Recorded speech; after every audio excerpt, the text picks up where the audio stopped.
Hello everyone, welcome to knowledge of law.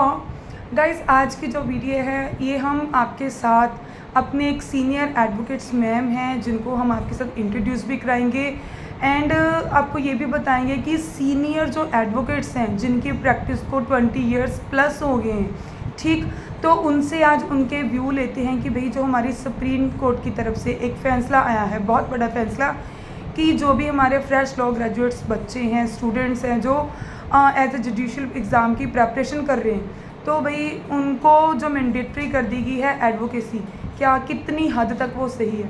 क्योंकि भाई हम तो देखो अभी हमें 2 साल 4 साल हुए होंगे प्रैक्टिस को, बट जिन जो ऐसे भी एडवोकेट हैं जिनकी प्रैक्टिस को 20+ ईयर हो गए हैं, उनसे आज पूछते हैं कि प्रैक्टिस करना कितना मैंडेटरी है जो हमारे जुडिशल ऑफिसर्स कोर्ट में आ रहे हैं।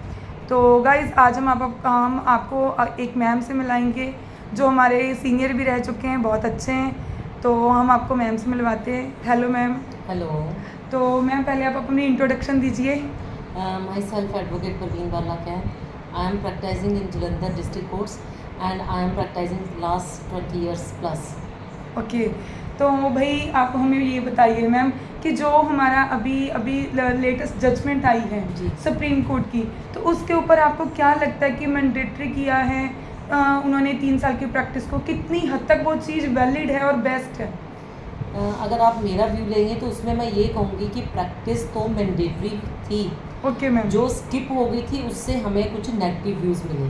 Okay ma'am. क्योंकि जब जुडिशियल ऑफिसर की आप पोस्ट पे बैठते हो ना, हाँ जी। उस पे आपको सामने खड़े बंदे का एस्पेक्ट क्या है, उसकी पोजीशन क्या है, किस हालात में वो आ गया है, उस चीज़ की नॉलेज बहुत ज़रूरी है। बिल्कुल। शायद में कोर्ट की जो वर्किंग है, हाँ जी। अगर आपने वो प्रैक्टिस में की हो, हाँ जी। नज़र उसको रखा हो, हाँ जी। या उसको आपने सामने पेश होने के बाद आपने नोट किया हो, हाँ तो जी। आपको फैसले करने भी थोड़े आसान होंगे और आपको वो सामने को समझ के उसके अकॉर्डिंगली डिसीजन देने आसान होंगे। ओके। जब हम प्रैक्टिस नहीं करते तो हमें कुछ पता ही नहीं होता, डायरेक्ट एज ए स्टूडेंट के बाद आप जुडिशियल पोस्ट पे बैठ जाते हो। हाँ जी। सिर्फ डिसीजन मेकर बन जाते हो। हाँ जी मैम। तो इसलिए प्रैक्टिस जो अपने जुडिशियल ऑफिसर की अपॉइंटमेंट से पहले प्रैक्टिस तो है मैंडेटरी है। मैं तो इस चीज़, लेकिन एक चीज़ जरूर नेगेटिव कहूँगी कि पीरियड जो 3 साल का है वो हाँ जी मुझे मैम। थोड़ा लंबा महसूस हो रहा है। क्योंकि कुछ बच्चे जो हैं वो LLM करने में बिजी हो जाएंगे, जब कंप्लीट होंगे तो एज बार हो जाएंगे। बिल्कुल मैम, ठीक है, डेफिनेटली। जो पहला 2 साल का पीरियड था हाँ जी। That was sufficient. हाँ लेकिन ये जरूर है कि अपॉइंटमेंट से पहले प्रैक्टिस जो है निहायत ही जरूरी है। ओके, तो मैम एक चीज़ मुझे और बताइए, जो हमारे CJI न्यू अपॉइंट हुए हैं उन्होंने भी ये चीज़ बोली कि bookish language that is not a sufficient, ये चीज़ बिल्कुल सही है? 101% मैं पूरा तरह एग्री करती हूँ, क्योंकि हमने अपनी लाइफ में भी देखा है हाँ जी। एकेडमिक और practical both are totally different. Okay. हम जितना पढ़ के आते हैं वहाँ से और यहाँ प्रैक्टिस में आते हैं तो हमें कुछ भी नहीं पता, बहुत फ़र्क है। यहाँ पे आप प्रैक्टिस करते हो, आपको बहुत कुछ सीखने को मिलता है, और आपका जो प्रैक्टिस करने के बाद जो कॉन्फिडेंस बनता है, जो आप पहुँचते हो सीट पे बैठते हो, तो आपको नॉलेज होती है कि एडवोकेट की पोजीशन का पता चलता है। हाँ जी। किस हालात में वो किसी केस को रिप्रेजेंट कर रहा हाँ है, जी। एक क्लाइंट का आपको पता चलता है, क्योंकि रूटीन की प्रैक्टिस में आप उनसे भी इंटरेक्ट होते हो, बिल्कुल, डेफिनेटली। लिटिगेंट से भी, तो आपको एक्चुअली पोजीशन का बहुत स्तर आपको पता चल जाता है कि एक्चुअली इस केस में कौन राइट और कौन रॉन्ग है। बिल्कुल। अगर आप सिर्फ फाइल पे जाओगे तो एक्चुअल पोजीशन आप उस तक नहीं पहुंच पाओगे। सो इसलिए बहुत ज़रूरी है प्रैक्टिस होना।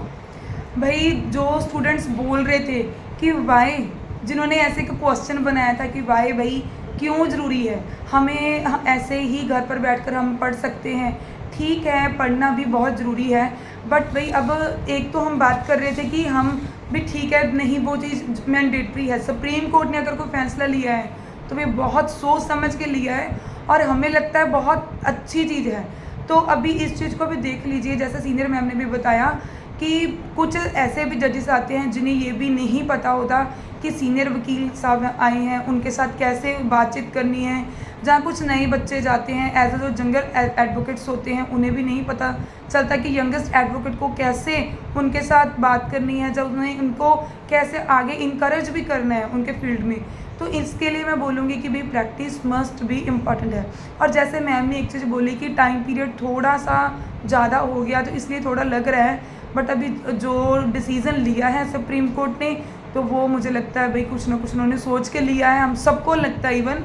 तो मैम मैं एक चीज़ आपसे और पूछूंगी कि जैसे कि अभी इन्होंने बोला है कि हाँ आप भी मैंडेटरी कर दिए, ठीक है, बट अब आप स्टूडेंट्स को क्या बोलना चाहोगे कि इस टाइम में आप अपनी, जैसे बच्चे बोल रहे थे कि हम स्टडी कैसे मैनेज करें, साथ साथ में जैसे हम अपनी प्रैक्टिस करेंगे तो हम सारा दिन थक भी जाते हैं, तो फिर हम अपनी जो स्टडी है वो कैसे मेंटेन करें?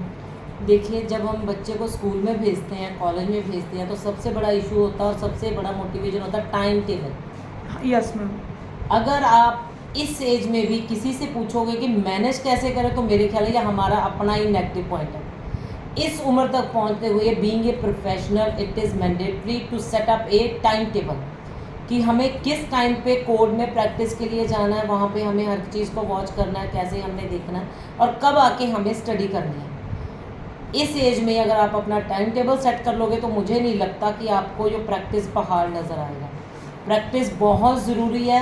आप खुद भी महसूस करोगे जब प्रैक्टिस करोगे कि थ्योरी के साथ साथ जो आपने प्रैक्टिस में नोट किया है, जो चीज़ें आपने गेन की है, वो शायद आपको किताबें हेल्पफुल नहीं होती। सो चीफ जस्टिस साहब ने जो फैसला लिया, जो सुप्रीम कोर्ट की तरफ से फैसला आया ना, वो it is a helpful for all, not only for a student, not only for a judicial officer, but all, for the judicial officers, for the litigants, for the advocates, to all the for a justified decision.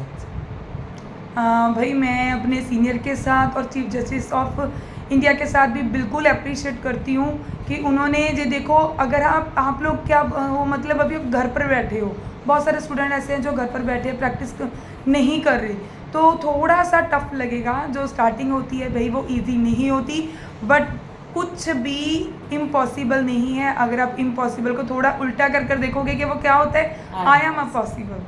तो don't worry guys, आप खुश रहिए, ठीक। मैं last में ma'am को बोलूँगी कि मैम आप जो हमारे नए यंगेस्ट बच्चे हैं, जब लॉ की तैयारी कर रहे हैं, जुडिशरी की तैयारी कर रहे हैं, जब बच्चे एडवोकेसी कर रहे हैं, तो थोड़ा सा वो लॉ फील करता है, आप उन्हें क्या बोलना चाहोगे? देखिए, सबसे बड़ी मोटिवेशन तो अपने इनर लाइफ की होती है। जब इंसान कुछ करने को ठान लेना तो कुछ भी इम्पॉसिबल नहीं है। इम्पॉसिबल खुद कहता है आई एम पॉसिबल।